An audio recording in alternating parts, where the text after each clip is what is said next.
Saludos cordiales jóvenes de esta materia CIR 2203 paralelo A. Vamos a iniciar con el primer capítulo de esta materia. En la anterior clase hemos visto el plan de trabajo y ahora empezamos con el primer capítulo de flexión Z. Vamos a dar ideas sobre elementos fundamentales de esta flexión Z, deducción, o mejor dicho, qué es la flexión Z, y deducción de una ecuación principal de tensiones normales por efecto de la flexión Z. Entonces, definición de flexión Z. Pero antes, ¿qué son ejes principales de inercia? ¿Qué son ejes principales de inercia? Esto está referido a ejes que nos damos en una sección determinada. Digamos, he hecho una sección de vigas. De esta viga podría ser su sección transversal en forma de una T. ¿Sí? Esta sección es rectangular.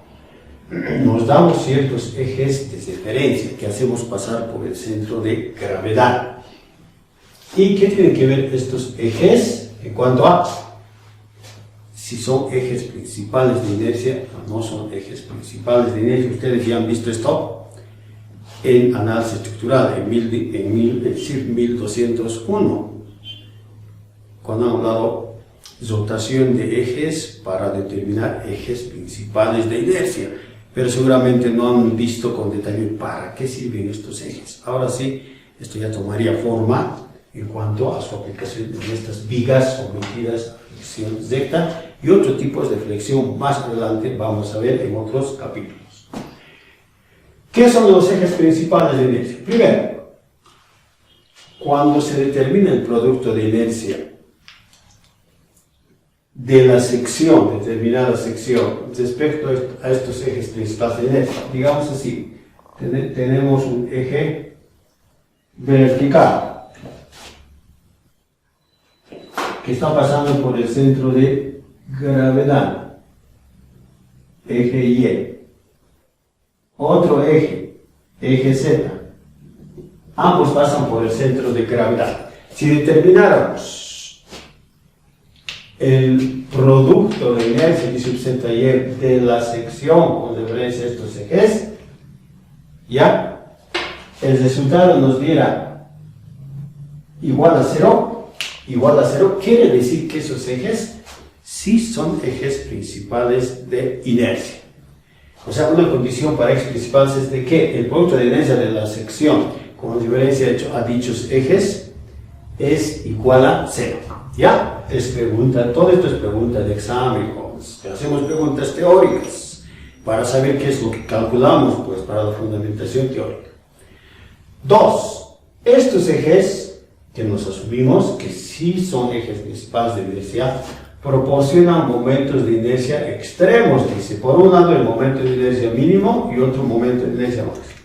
Por ejemplo, la sección rectangular. Este sería el eje Y, eje Z. Ambos pasan por el centro de gravedad. El ancho de sección fuera B y el alto H. Entonces, si determináramos el momento de inercia de esta sección rectangular con referencia a estos ejes Z y Y, ¿cómo sería? B por H al cubo sobre 2. Ustedes saben bien, momentos de inercia con referencia, con momentos de inercia de sección rectangular.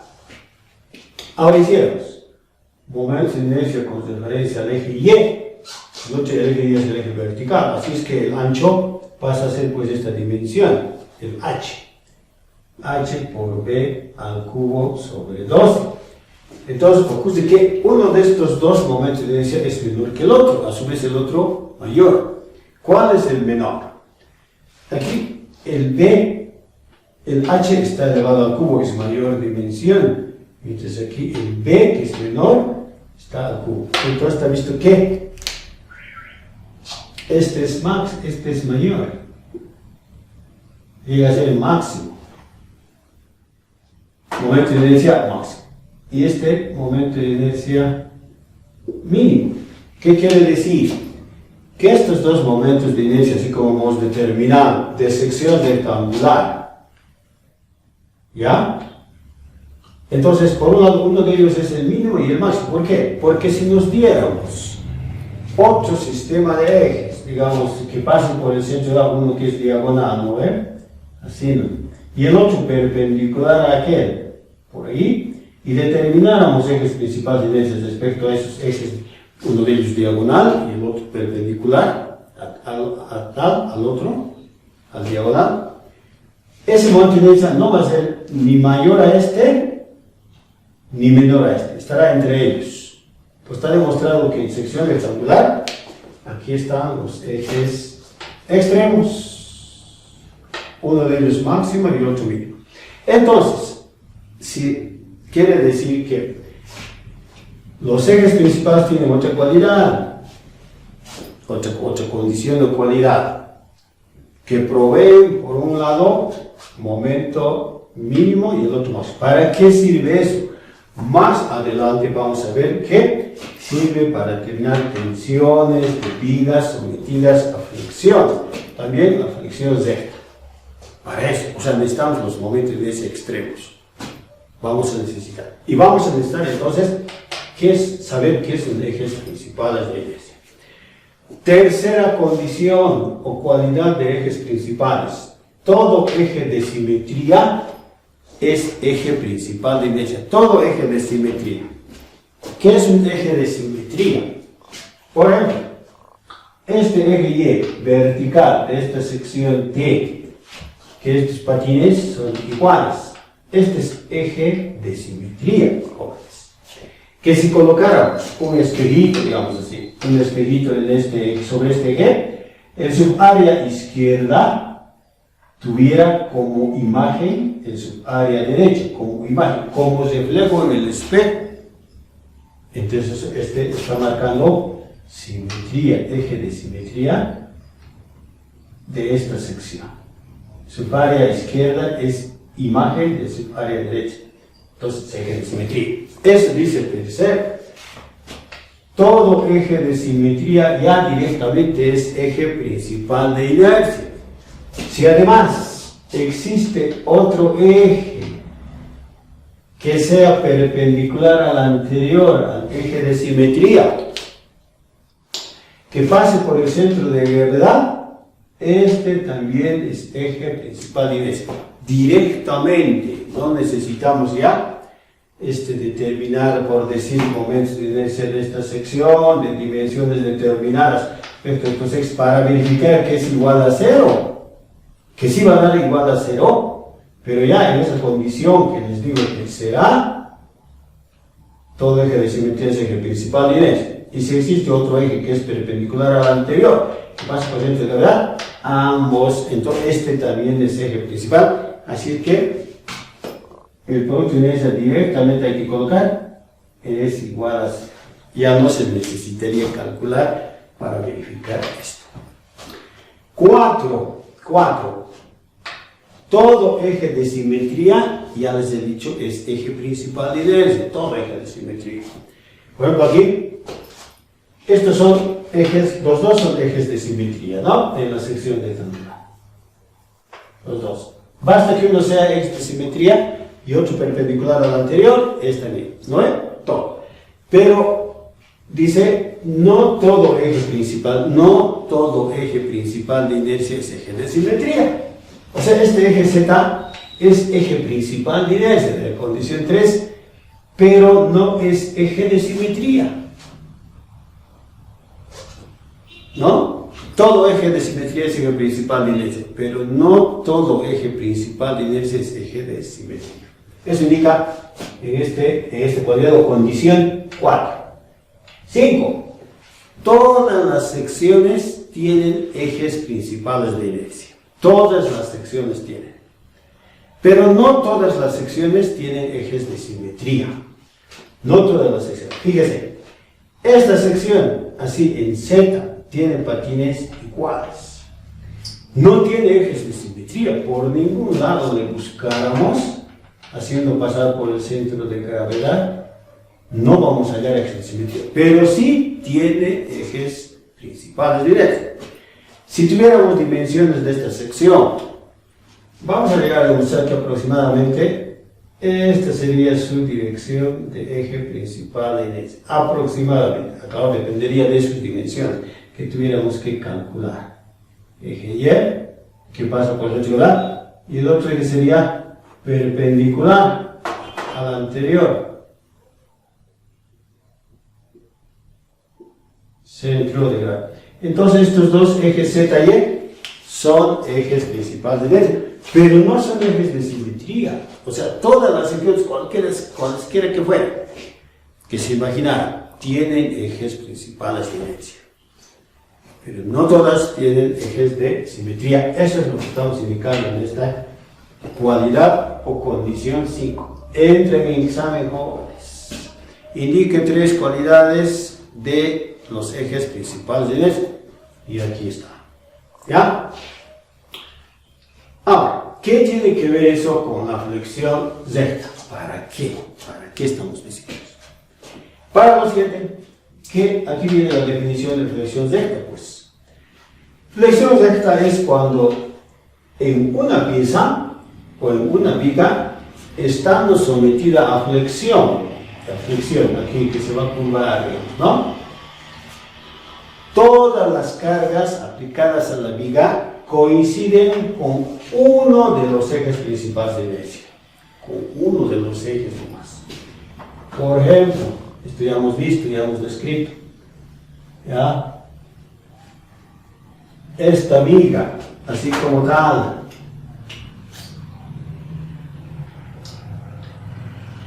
fuera de esta sección, tuviera esta sección, otro, bueno, ya ese que está ahí abajo. Esta fuera su sección transversal.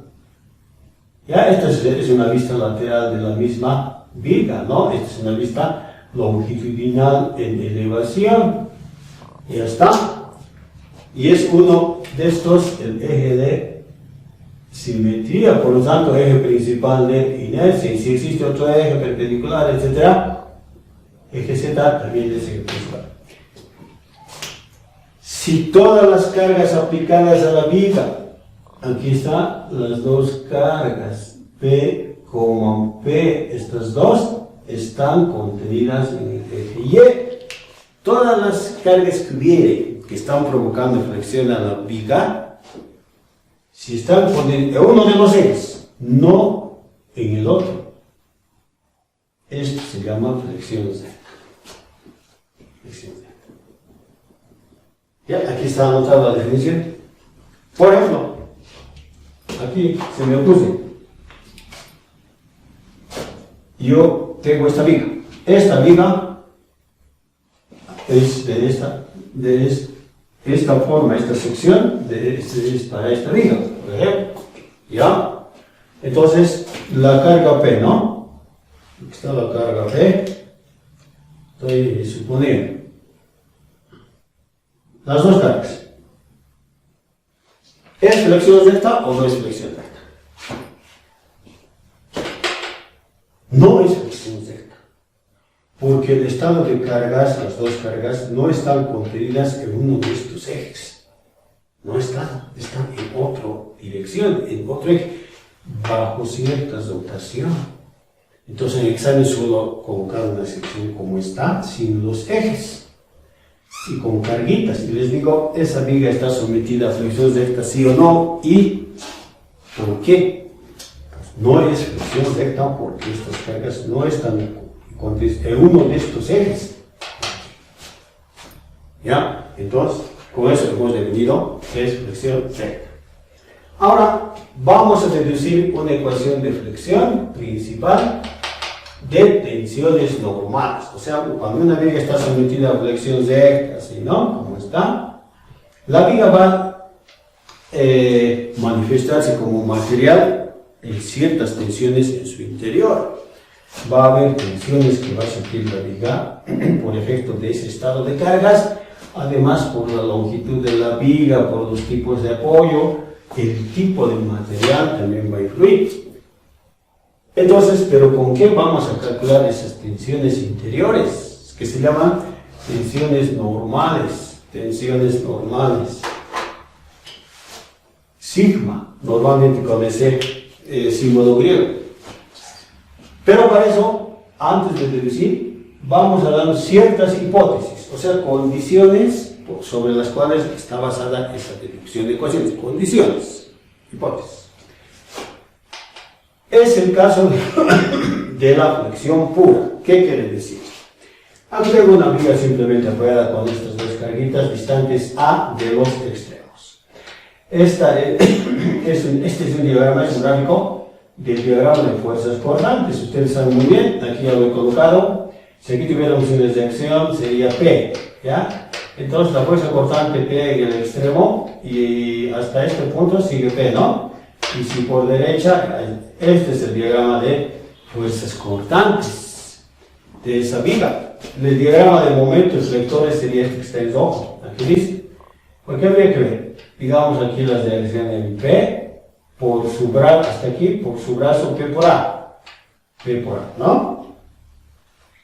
Fuera el momento vector en esa sección C, en la sección C. Después podríamos verificar que aquí se mantiene constante y otra vez tiene esta forma. Este es un diagrama de momentos vectores. ¿A qué se refiere flexión pura? ¿A qué se refiere? A lo siguiente. Si tuviéramos una sección MN a la mitad de la viga, ya en esa sección está visto que hay un momento vector P por A. En esa sección que está ocurriendo se ha manifestado momento flector P por A. Pero no hay fuerza cortante, tanto que en el tramo CD no hay fuerza cortante, solo fuerza cortante hay en el tramo desde el apoyo fijo a C, desde el apoyo móvil a D, pero este tramo central no está sometido a fuerza cortante. Entonces, para cuando vayamos a deducir esa ecuación de tensiones, vamos a decir que estamos haciendo para flexión pura. Flexión pura es entonces, aquí está, puede ser pregunta de examen. ¿Qué es flexión pura? Puedo preguntar.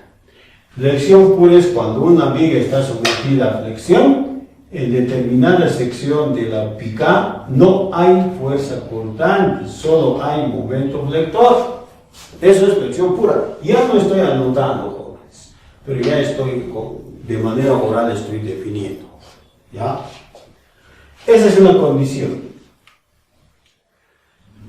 Que es que las secciones de la viga se mantienen planas antes y después de la flexión. O sea, esta es una viga cargada. No se supone que esta viga sea flexada, quiere decir curvatura. Antes de que pusiera esa carga, ese estado de cargas, la viga se mantiene plana, dice, o sea, una superficie así, plana. Y después cuando se carga, sigue siendo plana. Cuando en la realidad no ocurre, pues porque va a tener cierta deformación al labeo, la sección. ¿Ya? Entonces, pero estamos suponiendo que esto está ocurriendo. La viga se mantiene plana antes y después de la sección. De la flexión. 3. Otra hipótesis. Vamos a deducir estas ecuaciones de tensiones para materiales homogéneos. ¿Qué quiere decir eso? Que la viga es de un solo material, de un mismo material. No estamos diciendo que es una combinación. Puede ser toda de madera, o puede ser toda de acero, pero no estamos diciendo que es de madera y acero al mismo tiempo, es para un solo material. El material es homogéneo. Además de que sigue la ley de Hooke. Sigue la ley de Hooke. ¿A qué se debe esta ley de Hooke? Cuando se somete a una viga a compresión, por ejemplo, ya es una pieza se está comprimiendo, el material ocurre cierto fenómeno. Está sometido a cierta tensión. Para esa tensión hay cierta deformación unitaria. ¿Ya? Aquí están las tensiones en las ordenadas y en las abscisas las deformaciones unitarias. Ahorita vamos a ver deformación unitaria, aquí está ya. Pero ustedes han visto lo común. Quiere decir que esa ecuación que vamos a decir ha de cumplir para la situación en que esta relación entre tensiones y deformaciones de la viga se ha de mantener directamente proporcional, o sea, para cierta tensión, cierta deformación, y esa variación es lineal, rectilínea. Esto se llama campo elástico. Es relación proporcional, pero esto es hasta cierto punto nomás, ya, porque después ya la viga otro comportamiento tiene, otra tensión, otra deformación, pero ya no es relación proporcional, tanto que esto se llama límite de proporcionalidad, se llama.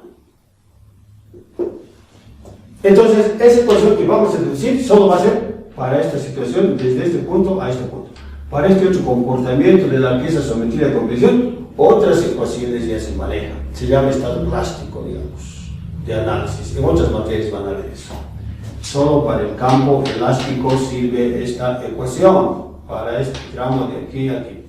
Eso quiere decir el 3 para materiales homogéneos y sigue la ley de Hooke. Ahí está. 4. Los módulos elásticos son iguales en compresión y tracción. El módulo elástico es E mayúscula que ustedes han visto en resistencia 1, que para madera, este es un valor que se trae del laboratorio. A una pieza se somete a cierto estado de cargas y se deduce. Para madera es de 10 a la quinta kilogramos por centímetro cuadrado. Para acero es, por ejemplo, 2 por 10 a la sexta kilogramos por centímetro cuadrado. Es un valor que se obtiene en laboratorio. Dice que este valor, tanto para fibras sometidas a compresión como a tracción, llegan a ser iguales. Para esa condición estamos deduciendo esta ecuación. Si esto variara, ya no fuera para las dos situaciones, esa ecuación ya no funcionaría. Eso decimos. Quinto, para flexión Z. Claro, estamos deduciendo ecuación de flexión, ¿no ve? Pero en el caso de la flexión Z, que aquí hemos deducido, todas las cargas están incluidas en un eje principal de inercia, no más. 6 es para secciones constantes. Quiere decir que toda la viga tiene esta forma, no varía en sus dimensiones. Y si variara, ya otra condición sería, y no es para eso esta ecuación que vamos a deducir. 6 hipótesis A que se presentan para la deducción, en la deducción de esta ecuación de tensiones normales. Entonces, ahora tenemos esta sección M. Vamos a darnos otra sección distante, diferencial de X, ya entre ellas sección PQ, muy cerquita a la otra, ¿no? Entonces, en ese lugarcito ha habido pues su deformación. O sea, se ha flexado la viga, se ha flexionado. Pero no se ve porque está unido y así recta nomás hemos dibujado. ¿Ya? Y aquí ya estamos exagerando, lo hemos ampliado. Ahí está la curvatura de la pieza. ¿Ya? Entonces, ¿qué es lo que vamos a ver? Aquí está la sección MM. Aquí está la sección PQ, pero ya está curvada, pues, porque ha habido la flexión. PQ. ¿Ya? Pero este puntito P' es el punto antes de que ocurriera esa flexión. Cuando no estaba cargada la viga estaba recta, ¿no? Entonces, ese punto P' es cuando la viga no está cargada. Y Q' es cuando similarmente no está cargada. Ya cuando se ha cargado, se ha provocado esa curvatura de la flexión. Entonces, este P' ha recosido, digamos, aquí y se ha contraído. Y este Q' se ha traccionado, ha pasado a esta posición. Fíjense que aquí ha habido tracción y aquí compresión. Entonces, ahora, dice, de esta ecuación, de la ley de Hooke, esta también es ecuación de la ley de Hooke. Tensión normal es deformación unitaria por módulo elástico. Esta ecuación te han deducido en existencia 1. Y ahorita podría deducir esta. De dos ecuaciones viene. De esta y de otra más. Podría deducir. Pero no es motivo de este capítulo. Ustedes ya han visto. Partiendo de esta ecuación, en tracción simple, digamos que tuviéramos una piecita, ¿no? Que estamos sometiendo a tracción, va a tener su deformación, se ha alargado un delta, un alargamiento total, digamos, deformación total, siendo su longitud inicial L, inicialmente es longitud N. ¿A qué es igual la deformación unitaria? Epsilon. ¿A qué es igual? Es a la deformación total dividido por la longitud original de la pieza. ¿Ya? Es como distribuir esa deformación por cada metro de longitud inicial. Digamos que se ha alargado 1 centímetro, siendo la longitud original 100 centímetros, 1 metro. Entonces estamos dividiendo ese 1 centímetro por 100, o sea, distribuyendo los centímetros por cada centímetro de longitud de la pieza. Eso es deformación unitaria. ¿Ya? Esta es deformación unitaria.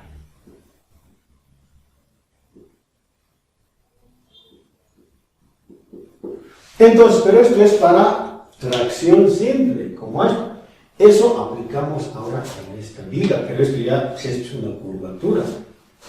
Ya no tiene esta misma dirección de tracción, sino aquí también hay tracción, pero ya es una curva. Entonces, ¿cómo aplicaríamos? Vamos a ver lo siguiente. Vamos a ver en esta figura, ya, la deformación unitaria. ¿A qué sería igual? Aquí hay tracción. A ver, ampliaremos esto. Primero, aquí está la sección MNPQ que hemos dicho. Este es el centro de curvatura, o sea, se ha curvado, ¿no? Y este es un radio de curvatura desde ese origen, radio hasta aquí, hasta el eje que coincide con el eje neutro. Ahorita vamos a ver qué es eje neutro. El eje que está pasando también por el centro de gravedad de la sección, por ahí, ¿no? Entonces, hasta ahí es radio de curvatura. Entonces, aquí hay radio de curvatura. Ahora, si se toma una fibra distante Y desde el eje neutro, distante Y también del centro de gravedad, distante Y, aquí vamos a tener una fibra CD'. Pero con lo que se ha alargado, este punto sería D, que está formando un triángulo. Menudito, ¿no? Ahí está. Entonces, como estas dos secciones son distantes entre ellas muy cercanas al diferencial de X, ahí está este diferencial de X, que se da aquí en el eje neutro AB, ¿no? El diferencial de X. Entonces, ¿qué tendríamos? Primero, aquí, este es un ángulo diferencial de T. ¿A qué se define? Es de suponer que aquí ha habido una curvatura. Entonces, si prolongamos esto, con una recta tangente en MN, este va a ser el ángulo θ, coincidiendo con la horizontal. Pero ahora, en esa pequeña curvatura, esta sería una partecita de ese ángulo diferencial de θ. Entonces, ese ángulo diferencial de θ también se produce en esta parte. Fíjese, en esta parte. ¿Ve? Porque son rectas paralelas, esta recta que estoy indicando con esta. ¿Ya? Entonces, ahí es donde se ha reproducido. Ahora, vamos a ver la deformación unitaria. ¿A qué sería? Esta parte que se está alargando como esto, D', es a su longitud original, CD'. ¿No? Pero este D', en este pequeño triángulo, ¿a qué sería igual? A y por el ángulo. Sería y por diferencial de θ. Aquí está. Y por el ángulo, por diferencial. Mientras que CD' es el diferencial de x. Similarmente a AB. Entonces este es diferencial de x. Hasta ahí estuvieron llegando. A su vez, también en este triángulo más grande, aquí que estoy señalando de 0 a B, aquí sería AB.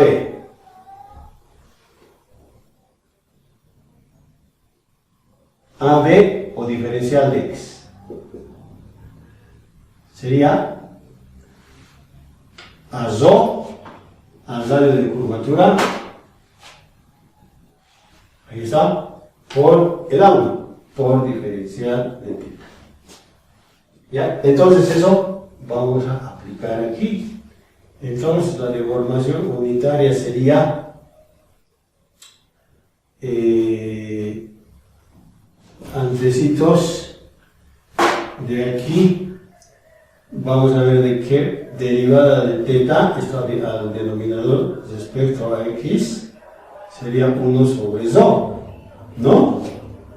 Entonces eso vamos a aplicar finalmente en este epsilon y diferencial de θ, ahí está, diferencial de x, a ver, este sería, así sería y de nuevo ya 1 sobre zo, entonces sería y dividido por derivada de θ respecto a x 1 sobre zo, ¿no es cierto?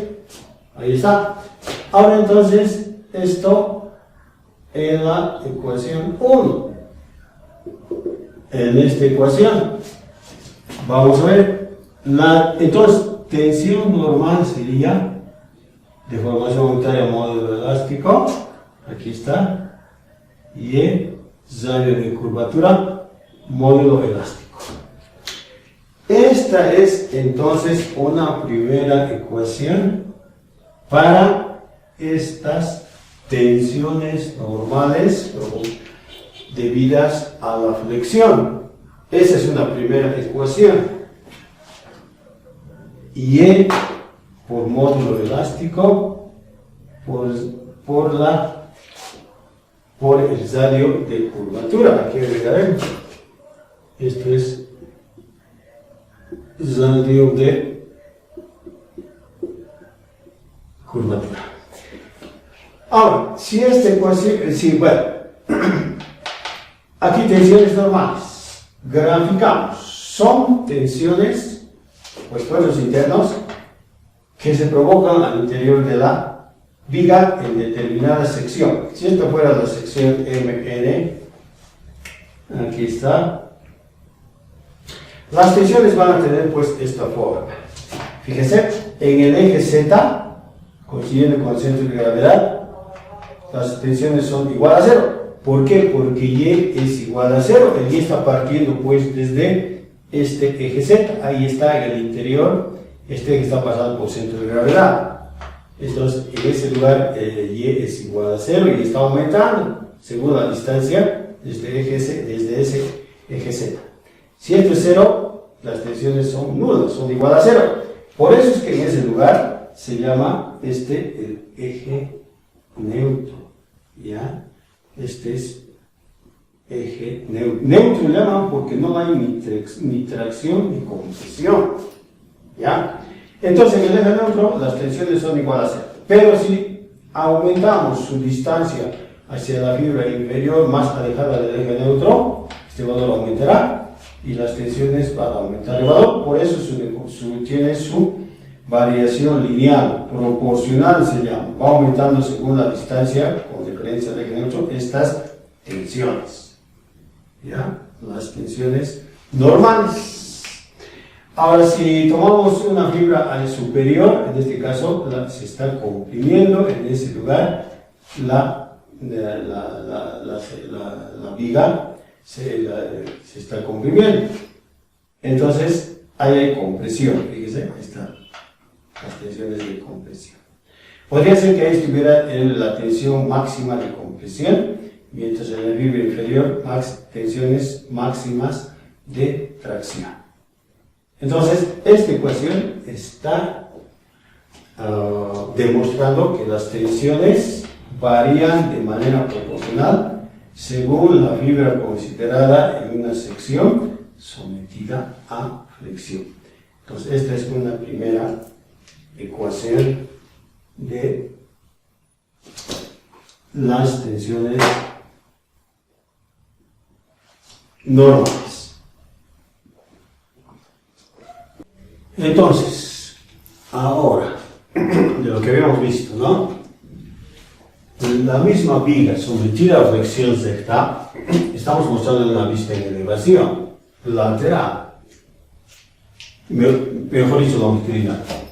Digamos, está en elevación longitudinal.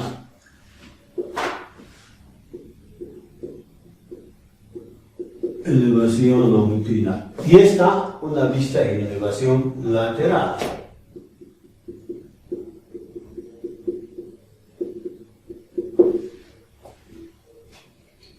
Entonces, aquí, ¿qué se puede observar, jóvenes? Aquí la misma sección MN. Ahí se están produciendo estas tensiones que hemos visualizado aquí, ¿no? En vista isométrica. Ahí está, mayor valor en la fibra inferior derecha, mayor valor en la fibra inferior izquierda, pero con presión, y aquí tracción, el momento flector. En esa sección, el eje Z es el eje que está entrando. En ese lugar está pues el eje neutro, perdón, en ese eje está el eje neutro, en el eje Z. ¿Ya? En esta vista, lógicamente, se ve la colita del eje, la colita. Y el eje X va a ser el eje longitudinal de la pieza, el eje Y, el eje vertical. En esta otra vista, el eje Z ahora ya visualizamos. El eje Y vertical, el eje X no, más bien vemos la puntita de la del eje, del vector, que pasa por el centro de gravedad. Distancia C1, C2, desde el eje Z a la fibra inferior C1, distancia a la fibra superior C2. Elemento diferencial de área, o sea, en esta sección de MN, un pedacito de sección diferencial de área distante Z del eje Y, distante Y del eje Z. El ancho de sección B, ahí está, y el alto de sección H.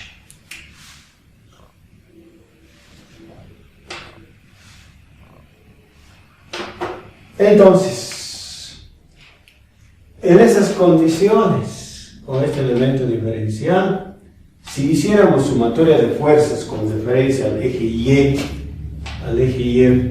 es igual a 0. No hay fuerzas con dirección al eje Y. La fuerza normal es la que actúa en dirección del eje X. Aquí está, referido a las tensiones normales. Pero al eje Y no hay, 0. Sumatoria de fuerzas con dirección al eje Z. A este eje Z no hay, porque la tensiones normales están actuando en el elemento diferencial, en todo el plano de la sección. Entonces, similarmente, sumatoria de fuerzas con referencia al eje Z, 0. Ahora, si hiciéramos sumatoria de fuerzas con referencia al eje X, aquí está el eje X, ahí está actuando la fuerza normal. La fuerza normal es tensión normal por área, aquí en el elemento diferencial, tensión por área, que si pudiéramos integrar en toda la sección, todo el área.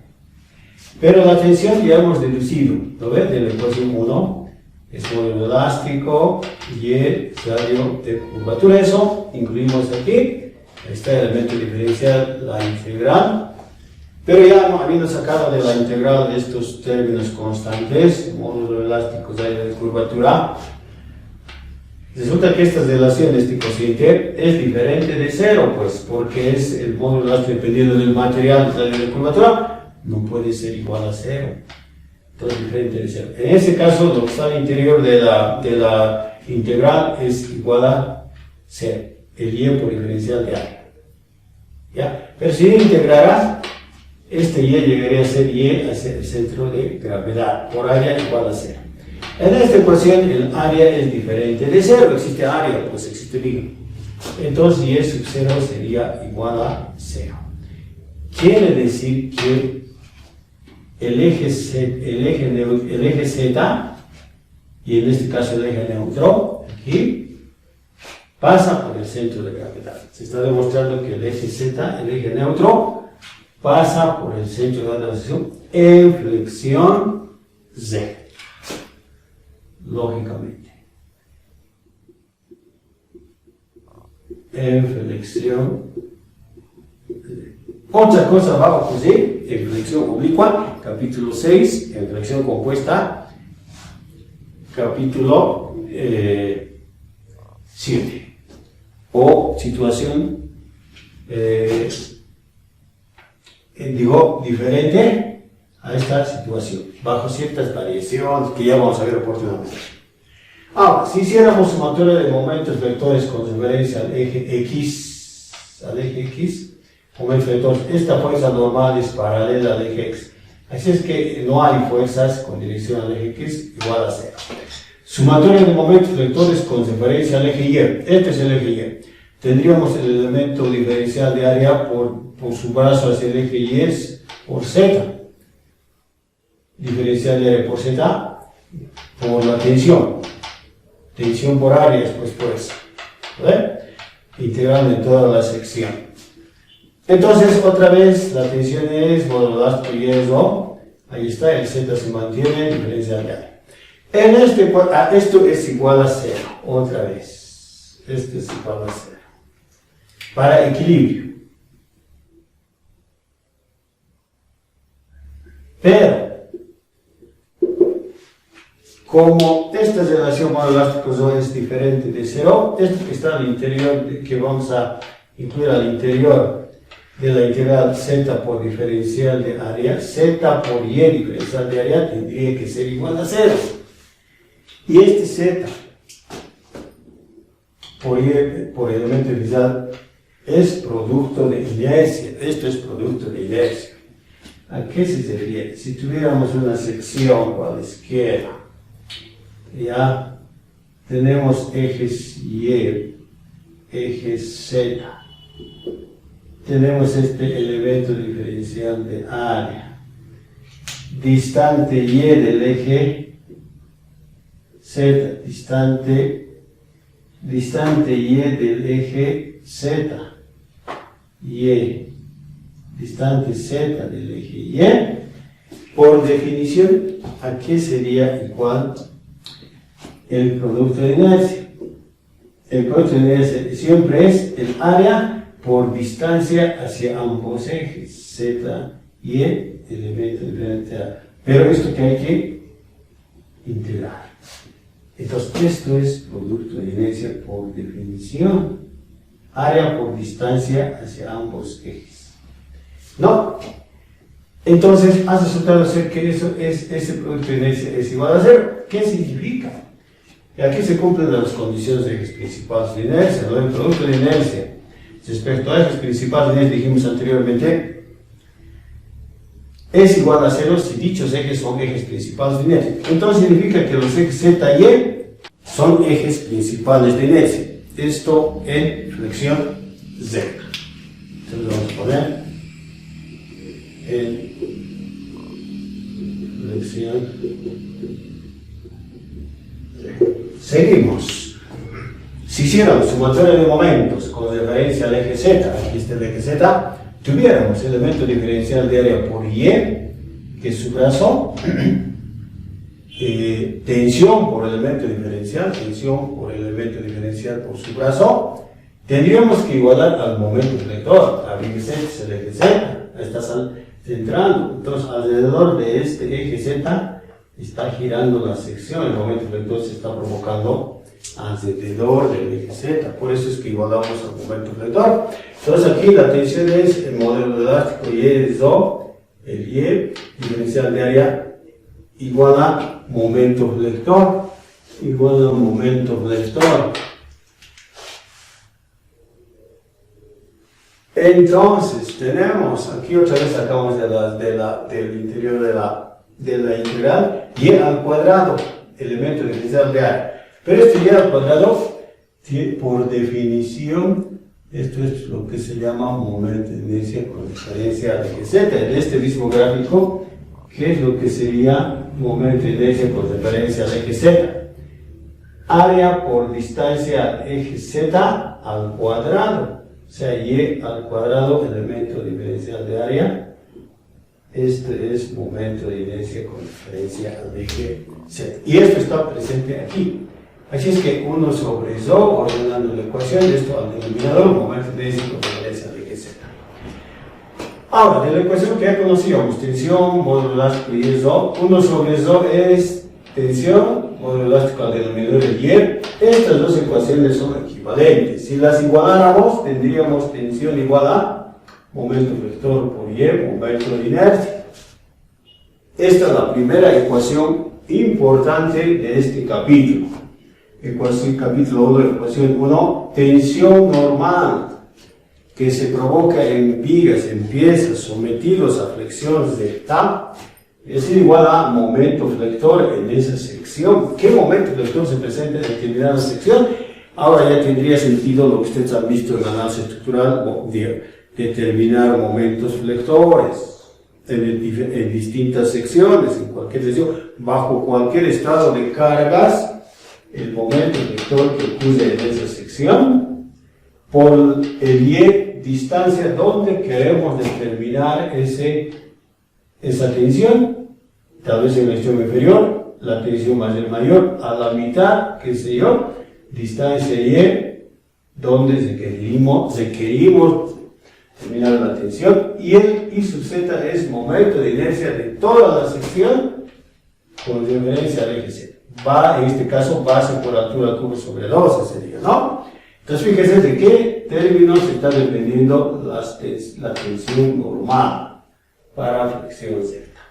Ahora, si este Y fuera, en casos extremos, hacia la fibra inferior C1, la distancia más alejada a la fibra de tracción, ¿no? O hacia la fibra de compresión C2, entonces, hacia C1 tuviéramos el mayor valor de tensión máxima de tracción, momento vector, el I es C1, momento de inercia, o la tensión máxima de compresión hacia la otra fibra superior, donde el Y es C2, momento de inercia, para determinar tensiones extremas, máxima de tracción, máxima de compresión.